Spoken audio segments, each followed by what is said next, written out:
Eu confesso que não tive estômago e fiquei com sangue no olho com aquela cena estarrecedora de um homem negro sendo covardemente, brutalmente morto por 4 policiais no Minnesota.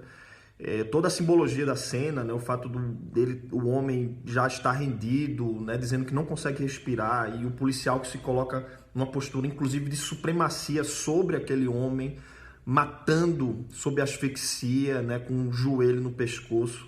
Eu confesso que se eu estivesse ali, acho que iria reagir de uma maneira, enfim, não iria me controlar, e acho que todo mundo que estava ali, se a expressão de raiva, de indignação diante daquela injustiça, ela se fazia presente de uma maneira muito contundente, né? Isso depois, poucos dias, né, depois do Brasil ter perdido João Pedro, também resultado de uma ação policial racista, né, que expressa esse tipo de racismo da sociedade, né, que reflete, portanto, nessa suposta violência legítima por parte do Estado, né? Então são formas aí que a gente vê, né, de explicitação daquilo que é germinado dentro da sociedade, mas aquela ação e aquele todo a cena, né, me fez lembrar uma outra coisa que eu acho que diz muito sobre o que a gente vive hoje no Brasil.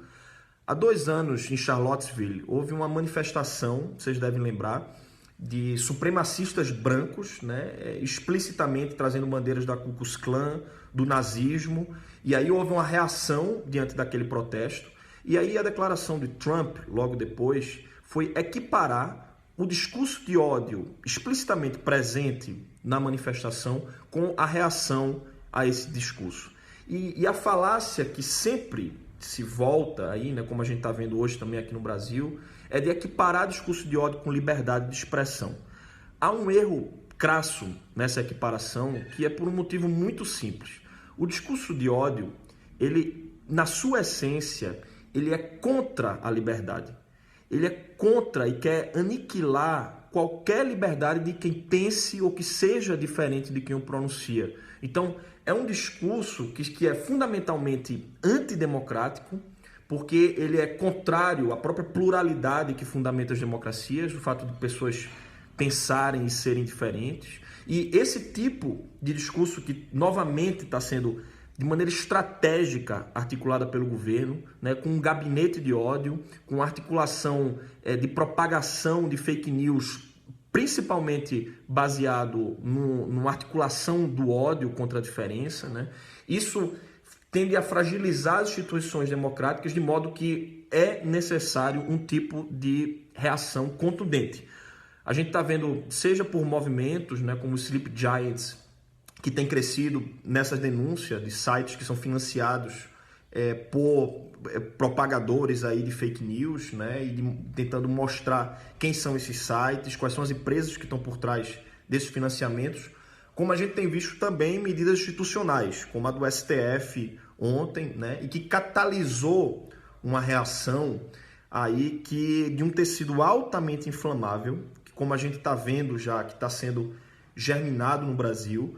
Eu até escrevi um artigo sobre isso, que eu dei o nome do Ovo da Serpente, que é um filme de Bergman, que tem inclusive uma cena onde o protagonista ele vê uma violência na rua, né, pessoas sendo espancadas, e corre para os policiais, ou seja, os policiais representando ali essa legitimidade, né, da força do Estado, que deveria, portanto, supostamente impedir uma forma de injustiça, e os policiais não fazem nada.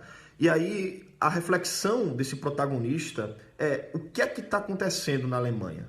Né? Por que não há uma forma de reação institucional a esse crescente discurso de ódio?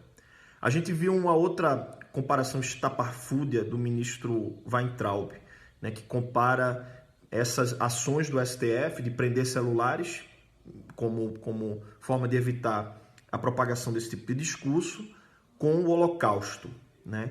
E o Weintraub, inclusive, traz a memória dos seus antepassados, né, judeus, e além de ser completamente descabida, né, o Weintraub ele despreza essa memória, né, com esse tipo de comparação com judeus que foram sistematicamente deportados e mortos em campos de concentração, né? E eu acho que tem um ponto aí ainda mais crucial que escapa ao provável cinismo, né, da comparação do ministro.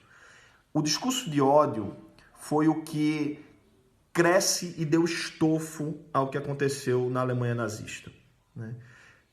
A forma de reagir, se houvesse esse tipo de reação mais contundente àquele crescente discurso de ódio aos judeus, talvez a história pudesse ser diferente.